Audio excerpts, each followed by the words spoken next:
안녕하세요. 10월 25일 월요일 새벽입니다. 하나님의 은혜가 이 시간 우리와 함께 하시길 간절히 소망합니다. 이 시간 하나님께서 우리에게 주시는 말씀은 출애굽기 37장 1절에서 29절의 말씀입니다. 출애굽기 37장 1절에서 29절의 말씀 제가 받들어 봉독하겠습니다. 부살렐이 조각목으로 궤를 만들었으니 길이가 2규빗 반, 너비가 1규빗 반, 높이가 1규빗 반이며 순금으로 안팎을 싸고 위쪽 가장자리로 돌아가며 금태를 만들었으며 금고리 넷을 부어 만들어 네 발에 달았으니 곧 이쪽에 2고리요 저쪽에 2고리이며 조각목으로 채를 만들어 금으로 싸고 그 채를 궤 양쪽 고리에 꿰어 궤를 매게 하였으며 순금으로 속죄소를 만들었으니 길이가 2규빗 반, 너비가 1규빗 반이며 금으로 그룹 둘을 속죄소 양쪽에 쳐서 만들었으되 한 그룹은 이쪽 끝에 한 그룹은 저쪽 끝에 곧 속죄소와 한 덩이로 그 양쪽에 만들었으니 그룹들이 그 날개를 높이 펴서 그 날개로 속죄소를 덮었으며 그 얼굴은 서로 대하여 속죄소를 향하였더라.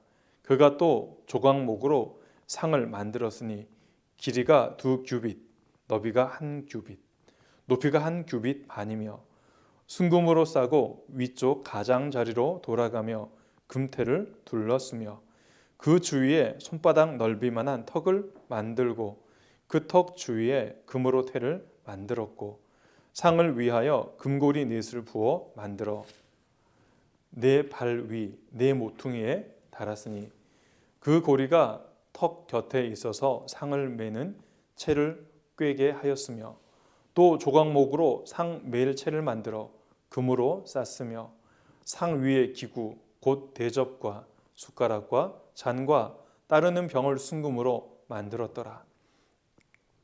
그가 또 순금으로 등잔대를 만들되 그것을 쳐서 만들었으니 그 밑판과 줄기와 잔과 꽃 받침과 꽃이 그것과 한 덩이로 되었고 가지 6이 그 곁에서 나왔으니 곧 등잔대의 3가지는 저쪽으로 나왔고 등잔대의 3가지는 이쪽으로 나왔으며 이쪽 가지에 살구꽃 형상의 잔 셋과 꽃받침과 꽃이 있고 저쪽 가지에 살구꽃 형상의 잔 셋과 꽃받침과 꽃이 있어 등잔대에서 나온 가지 6이 그러하며 등잔대 줄기에는 살구꽃 형상의 잔 넷과 꽃받침과 꽃이 있고 등잔대에서 나온 가지 6을 위하여는 꽃받침이 있게 하였으되 2가지 아래에 한 꽃받침이 있어 줄기와 연결하였고 또 2가지 아래에 한 꽃받침이 있어 줄기와 연결하였고 또 2가지 아래에 한 꽃받침이 있어 줄기와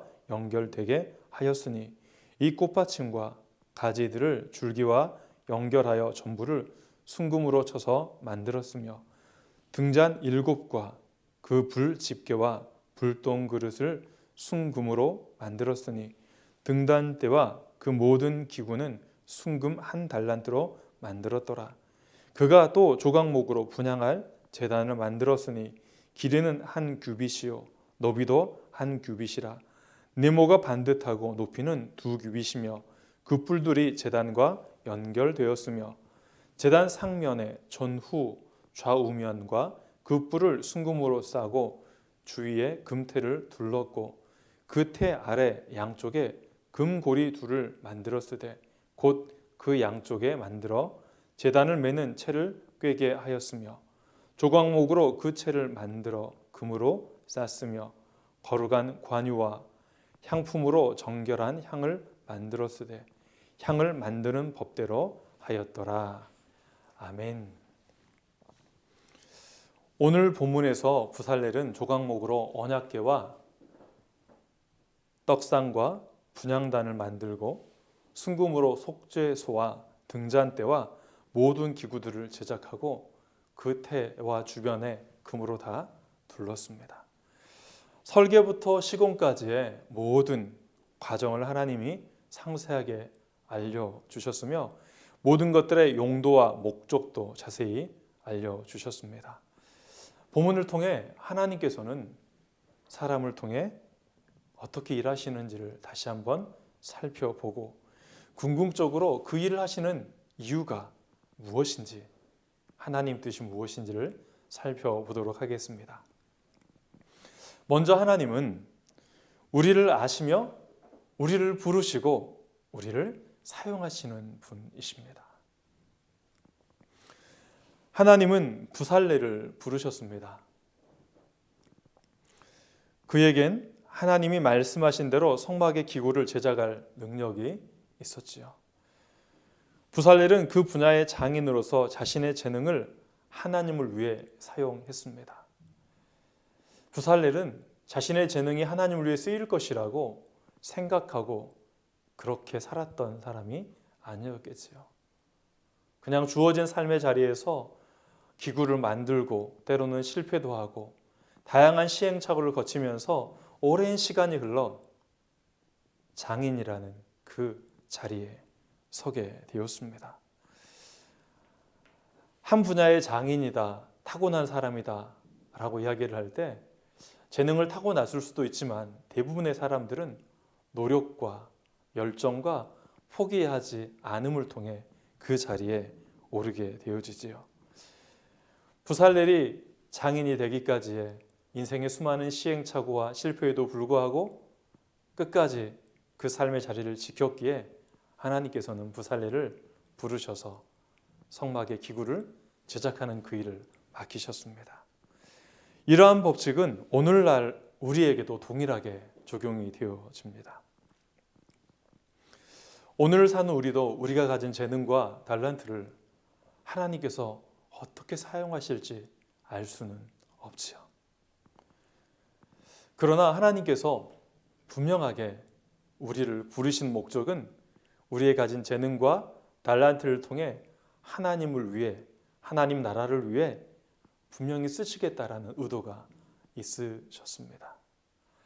코로나 팬데믹의 상황이 지속되면서 우리는 온라인 예배의 중요성이 많이 대두되고 있으며 그 중요성을 점차 깨닫고 있습니다.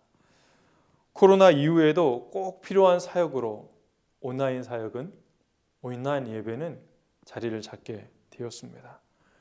상황과 시대가 변하면서 방송과 미디어에 재능이 있는 분들이 두각을 드러내고 있죠. 예전에 등한시했던 것들이 시대에 따라 각광을 받는 것이 되어집니다. 하나님은 오늘 우리를 부르셨습니다. 우리를 부르심은 하나님의 뜻을 이루기 위함이라는 사실을 우리는 압니다. 새로운 시대에 우리를 주의 자녀로 부르시고 지금도 이곳에 머물게 하신 하나님 뜻이 무엇일까를 살피며 응답하는 삶을 살아가시길 바랍니다. 우리가 가지고 있는 재능과 우리가 가지고 있는 달란트는 우리의 삶의 자리에서 만들어지지요. 때로는 재능과 달란트는 보이는 것일 수도 있고 보이지 않는 것일 수도 있습니다. 하나님이 쓰시는 것은 보여지는 재능과 달란트도 쓰시지만 보이지 않는 우리 내면의 힘과 능력도 사용하신다는 사실을 기억하시며 우리에게 주어진 삶의 자리에서 하나님이 우리를 쓰실 수 있도록 포기하지 않는 열심을 가지고 하나님 앞에 겸손히 살아가시길 바랍니다. 또한 두 번째로 하나님은 언약을 지키시는 신실하신 하나님이십니다. 하나님은 아브라함의 하나님, 이삭의 하나님, 야곱의 하나님으로 불렸습니다. 아브라함에게 하신 언약을 자자손손 대대로 기억하시며 하나님은 끊임없이 찾아오셔서 자신의 언약을 지키시기 위해 이스라엘 백성에게 나아가시며 그들을 향하여 말씀하십니다. 때로는 선지자들을 통하여서 끊임없이 말씀하셨고 민족의 지도자를 통하여 말씀하셨으며 오늘 본문에서는 성막을 짓고 그 안에 언약궤와 속죄소와 그리고 떡상과 진설병, 분양하는 제단을 통해서 하나님께서 인지하셔서 백성들에게 말씀하시겠다 약속하고 있습니다. 하나님은 자신의 언약을 지키시기 위하여 이스라엘을 부르셔서 하나님의 백성으로 삼으셨습니다. 언약을 기억하시며 그 언약을 지키면 하나님께서는 이스라엘 백성들의 보호자가 되어주셔서 그들을 통해 하나님의 권능과 능력을 열방 가운데 알리시며 이스라엘 백성을 존귀케 하시겠다 말씀하여 주셨습니다. 반대로 하나님의 언약을 기억하지 아니하고 신실하지 않을 때, 신실하지 못할 때, 불순종할 땐 하나님의 심판이 임하였습니다. 출애굽을 하기 이전부터 이스라엘 백성들은 하나님의 권능을 보았고 홍해를 건너 광야를 지날 때 끊임없이 하나님의 권능과 능력을 보고 묵도했지만 이스라엘 백성들은 여전히 하나님을 향한 원망과 불평을 멈추지 않았습니다. 이러한 백성들을 하나님께서는 포기하지 않으시고 다시 한번 찾아오셔서 눈에 보여지는 성막을 지으라 말씀하십니다. 성막을 지으라는 그 목적은 그 성막 가운데 하나님이 임재하시겠다라는 구체적인 하나님의 의지가 숨겨져 있습니다. 오늘 본문에 제작되어지는 언약궤 안에는 십계명과 아론의 쌍난 지팡이와 만나가 담긴 항아리가 들어있습니다. 십계명, 쌍난 지팡이, 만나가 담긴 항아리, 그것은 하나님의 직접적인 능력과 기사가 보여지는 임재가 있는 것이 언약궤였습니다. 반면에 속죄소는 하나님이 그 위에 임하시겠다고 말씀하셨던 보이지 않는 하나님의 임재의 상징이 속죄소였습니다. 하나님은 보여지는 언약궤를 통해 하나님의 능력을 보여주셨고 때로는 보이지 않는 속죄소 위에 임재하심으로 보이지 않게 임재하신 하나님의 임재를 또한 보여주셨습니다. 그리고 매일 드려지는 떡상과 궤 속에서 타오르는 분향단은 날마다 이스라엘 백성들의 헌신과 기도를 들으신다는 하나님의 의지가, 하나님의 계획이 그 안에 담겨 있었습니다. 아브라함의 언약을 기억하시는 하나님은 오늘 이 시간 이곳에도 동일하게 임하여 계시는 분이십니다. 오늘 우리의 삶 속에 찾아오시는 하나님의 임재를 경험하고 주의 뜻을 깨달아 알아가는 한날이 되시기를 간절히 소망합니다. 코로나의 상황 속에서 교회에서의 일상적인 만남이 허락되지 않아 모든 모임이 제한되어 있습니다. 예배가 10%로 진행되어지자 많은 분들이 집에서 온라인으로 예배를 드리고 있습니다. 교회를 오고는 싶지만 쉽게 발걸음이 떨어지지 않지요. 온라인으로 예배를 드리는 것이 쉽진 않습니다. 집중하는 것도 쉽지 않고요. 또한 성경 공부도 하지 못하고 구역 모임도 할 수 없기 때문에 우리의 신앙의 성장이 마치 더디게 정체된 것만 같습니다. 오히려 뒤로 퇴보하는 듯한 느낌도 들기도 합니다. 명확하게 신앙생활은 이것이다 라고 말할 수 있는 손에 잡히는 것이 보이지 않고 분명한 것이 없기에 하루하루가 그냥 무의미하게 의미 없이 지나가는 것은 아닌가라는 생각 속에 잠길 때가 있습니다. 하지만 하나님은 이러한 삶의 자리 가운데 우리와 함께 하시는 임마누엘의 주님이십니다. 코로나 이전에도 우리를 부르셔서 사용하셨고 코로나의 시기에 하나님의 섭리와 방법대로 지금 우리를 사용하고 계시며 코로나 이후에도 우리를 부르셔서 우리의 삶의 자리에서 하나님의 뜻을 분명하게 이루어 가실 것입니다.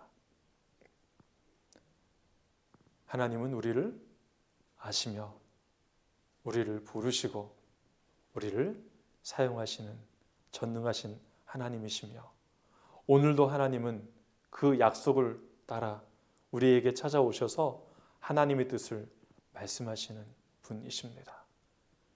오늘 우리에게 찾아오신 그 하나님의 음성을 듣고 오늘도 주님과 동행하며 살아가는 복된 날, 복된 한 주간 되시기를 간절히 소망합니다. 기도하겠습니다. 하나님, 새로운 한 주간의 삶을 주의 손에 맡겨드립니다. 우리를 아시며 우리를 부르시고 우리를 사용하여 주옵소서. 하나님의 언약을 기억하여 주셔서 우리에게 찾아오시고 우리가 해야 될 사명들이 무엇인지 우리가 삶 속에서 개발하며 발전시켜야 될 재능과 달란트가 무엇인지 하나님 그러한 것들을 하나하나 준비하며 하나님 쓰시기에 부족함이 없는 하나님의 사람들로 사용되게 하여 주옵소서. 예수님의 이름으로 기도합니다. 아멘.